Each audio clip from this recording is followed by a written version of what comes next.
Good morning, students. So today we'll be studying our chapter number 9, that is conjunctions. अब what is conjunction? Conjunction क्या है? तो conjunction का जो definition है, that is the modern definition which nowadays all the teachers are using to explain it, is that they are called joining words. But what is the real definition? The real definition of conjunction is that a word which joins two words, two sentences, two lines, two paragraphs, that is called conjunctions. Short में हम कह सकते हैं कि they are joining words, क्योंकि उनका काम ही है दो सेंटेंस, दो शब्द, दो वाक्यों को जोड़ना.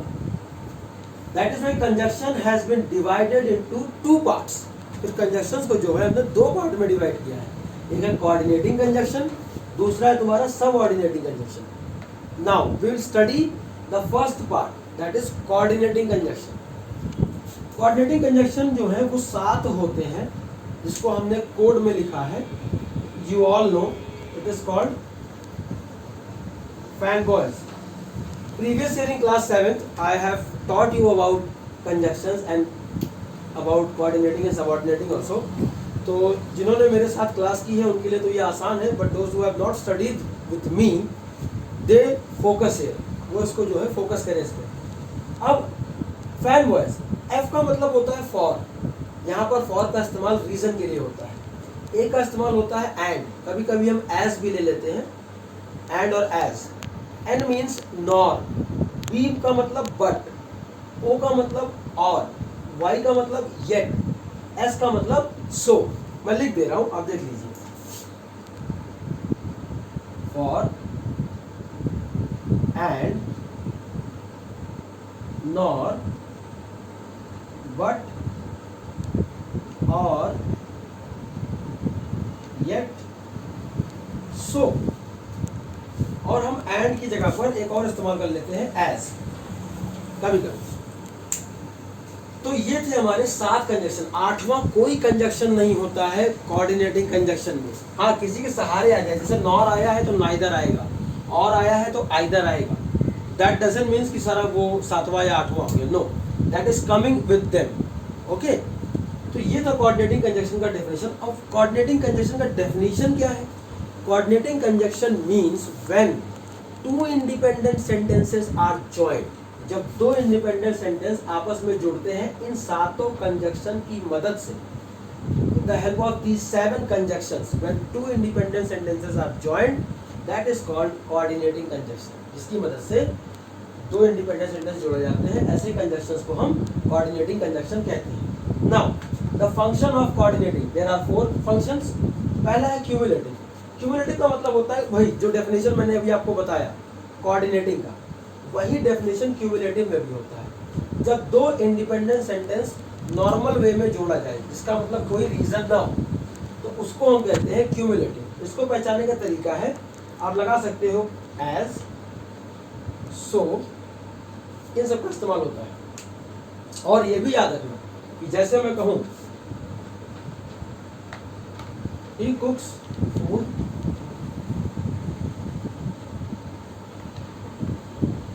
she washes dishes.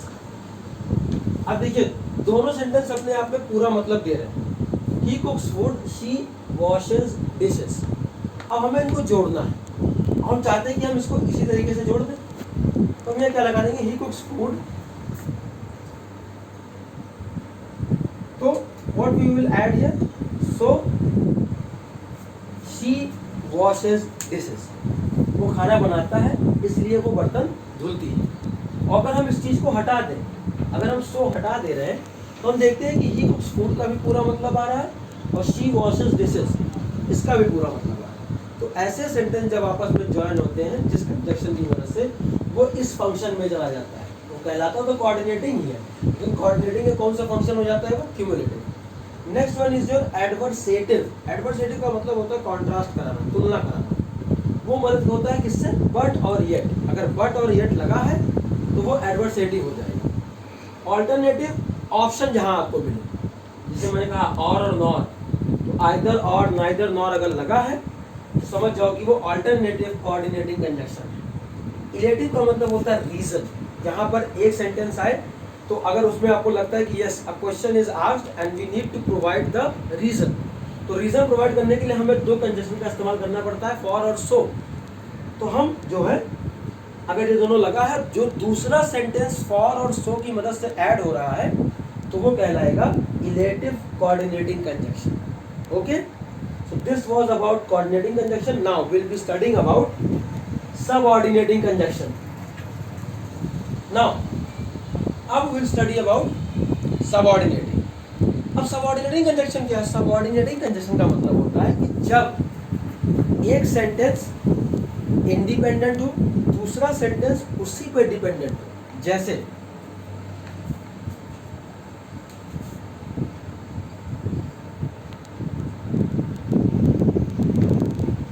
he did not come to school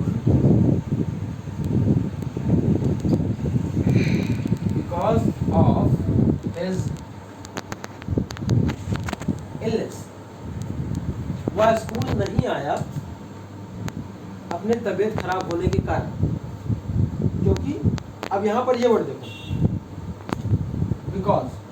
अब अगर हम इस बिकॉज को हटा दें और हम डिवाइड कर दें, ऐसे कर दें, यहाँ फुल स्टॉप लगा दिया और ये सेंटेंस देख लो, तो he did not come to school, ये सेंटेंस पूरा मतलब दे रहा है। दैट मीन्स कि ये इंडिपेंडेंट है, लेकिन इसका कोई मतलब नहीं आ रहा है ऑफ हिज इलनेस। और हम चाहते हैं कि हम इसको इससे जोड़ लें। उसको जोड़ने के लिए हम क्या लगाते हैं? बिकॉज। जब ऐसे सेंटेंस जो इंडिपेंडेंट क्लॉज में जा करके या इंडिपेंडेंट सेंटेंसेस में जा करके जुड़े with the help of conjunction, तो ऐसे कंजंक्शन कहलाते हैं सबऑर्डिनेटिंग कंजंक्शन। सबऑर्डिनेटिंग कंजंक्शन का डेफिनेशन है कि it joins one independent sentence with another dependent sentence, जो कि ऑलरेडी से पहले से उसे पता है कि मुझे इस पर इससे डिपेंड होना है, और किसकी मदद से? कोई भी कंजंक्शन हो, बिकॉज। अब सबऑर्डिनेटिंग कंजंक्शन है क्या? What are the words other than fan boys? Fan boys के अलावा जो भी conjunction, because, while, okay, that, what, which, जो भी हम इस्तेमाल कर रहे हैं, where, although, though, if, since, इन सब का इस्तेमाल अगर हम करते हैं तो जान जाओ कि वो कौन सा कंजंक्शन हो जाएगा? Subordinating conjunction. ठीक है।